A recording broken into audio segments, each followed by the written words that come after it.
Alrighty guys, we're back. We're finally cracking into our coilovers, which is awesome because these look sick. We've also got our coilover towers here to make up. We've got the little brackets here that we need to match up to our coilover dimensions. So these little tabs here are what mount the coilover to the tower, and we need to make those up to suit the width of the top cap, and then also match our tabs on the bottom, which are already tacked in place on the radius arms. This is pretty awesome, so let's crack into it.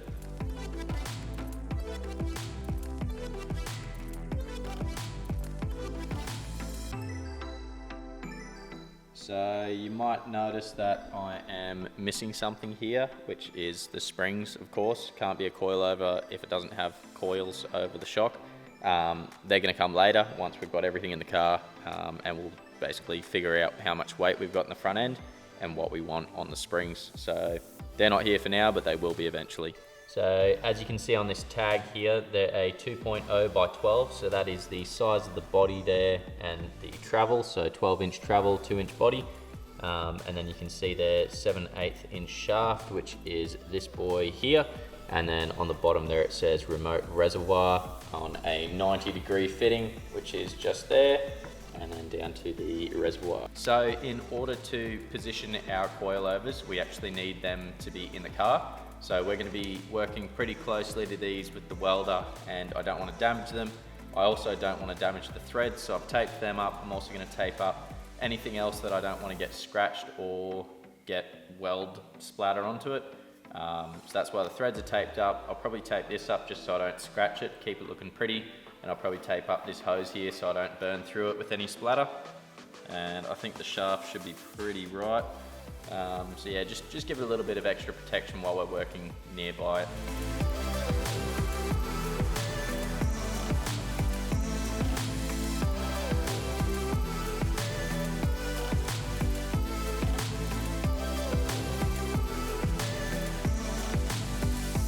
So what I've done with these reservoirs here is I just wrapped an old piece of plastic that I had from some packaging around them, taped it up. So, I mean, it's not so much what it's worth, it's more so the wait time if I do break something here. These took about 14 weeks to get in, and I have no idea how long it would take to get replacement parts like these little pieces in. So it's a lot better if you just don't break it in the first place, rather than trying to chase up what it's worth and the time that it would take you to get it in anyway. So I think these are ready to go now, so we're going to move on to our coil towers. Alrighty guys, so we've got our coilover tower here. We've also got our two little coilover tabs here and our top cap. So what we want to do is get our two little coilover tabs that look like that. We're going to weld them into our top cap, something like this. And we need to space them apart at the width of the top of the coilover. This will let us put a bolt through the coilover and mount it. So after that, we're going to attach it to the top of the coilover tower and weld through, and that'll basically finish our coilover tower.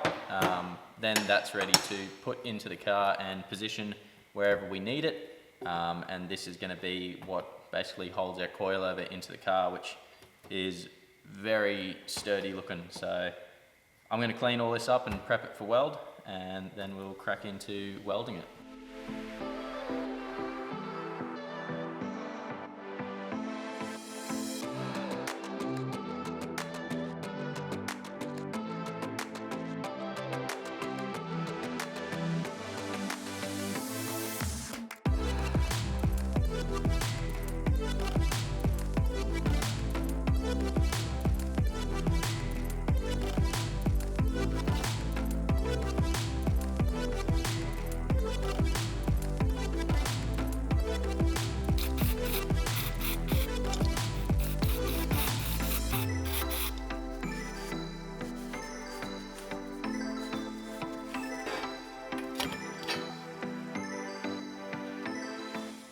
So we've finished cleaning everything, which means we're ready to weld.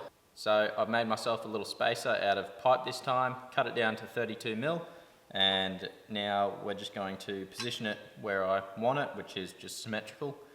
So right down the middle. And the other thing I did was I notched those corners down there, so now they will fit right up into the corners of the top cap.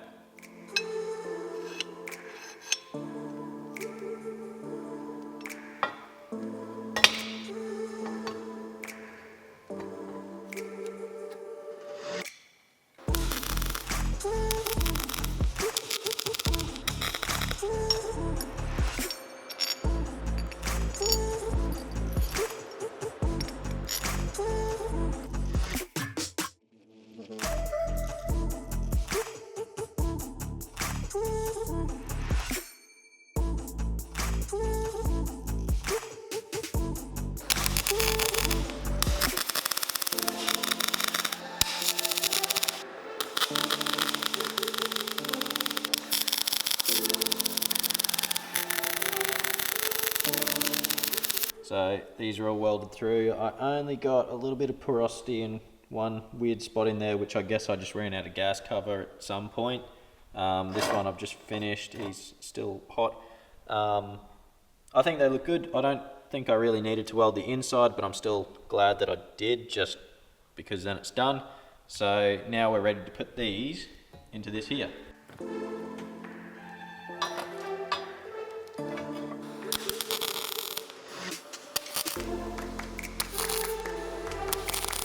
Look at that, isn't that pretty?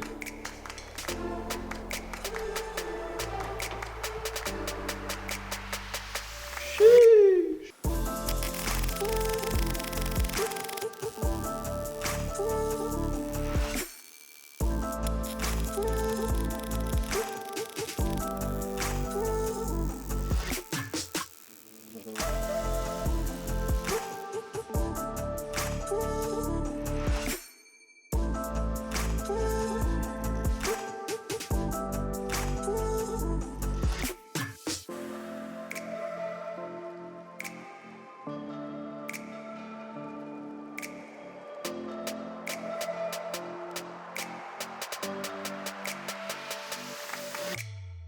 Alrighty guys, so we've finished off our coil tower, which is now ready to go into the car.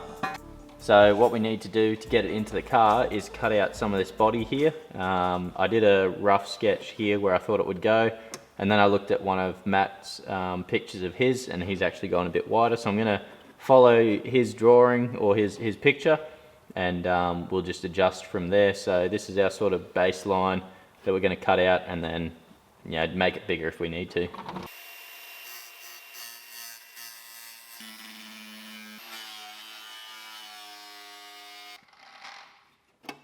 Alright, first attempt.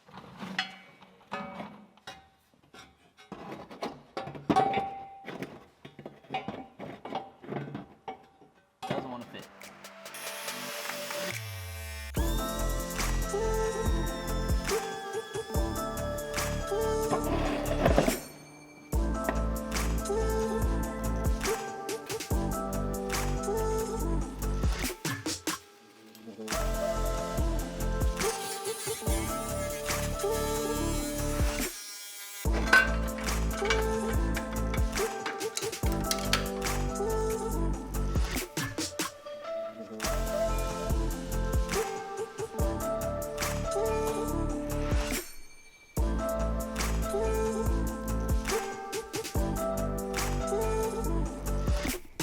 That looks absolutely awesome. I'm going to grab a coilover and we're going to chuck one in and see how it looks.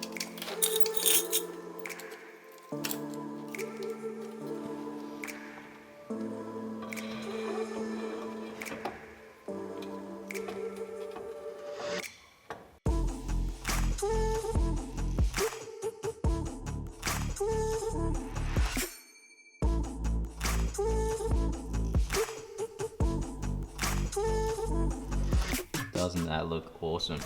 So this is pretty well at full drop here. You can see it's just a little bit more because this is going to be in here. So we got an extra 2 inches of drop there. That's full drop. I'm going to have the diff all the way down there. You can see we need just a little bit more clearance up where this hose comes out, and a little bit more around the edges of the tower. Up here you can see we just managed to get the bolt in, and that's looking awesome. This is where it's getting really exciting to see the final picture coming together.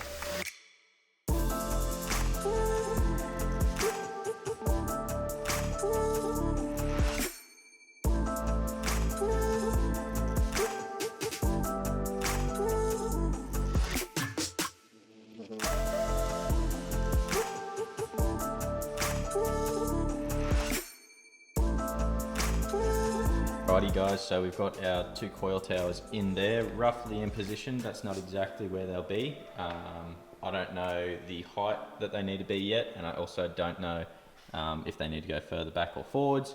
I spoke to Matt about how I can position these, and he said he'll give me a rough position off of his, but because I've got different shocks and I'm working with a different engine, it's not going to be exactly the same. So we're going to need to put the engine back in the car just for figuring out clearances and stuff. The other reason why I need to put the engine back in is to figure out where my sump is going to be, because I think it's going to contact on the pumpkin.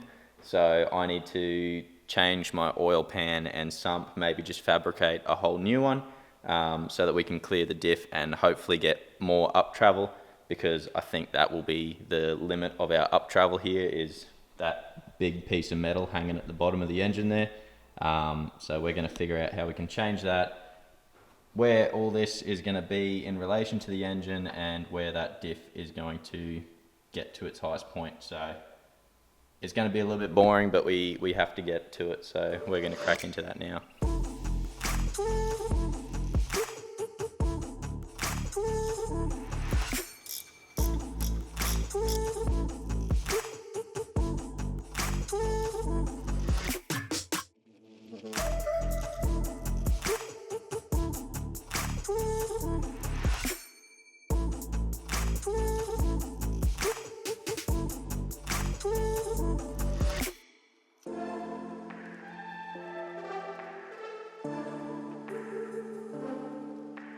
Alrighty guys, so this is what we're dealing with. That is my sump there, that's the pumpkin right there, and you can already tell what's going to happen once there's a pinion on that. So we need to do something about that sump. So let's check out what sort of travel we've got with that diff and sump in there together.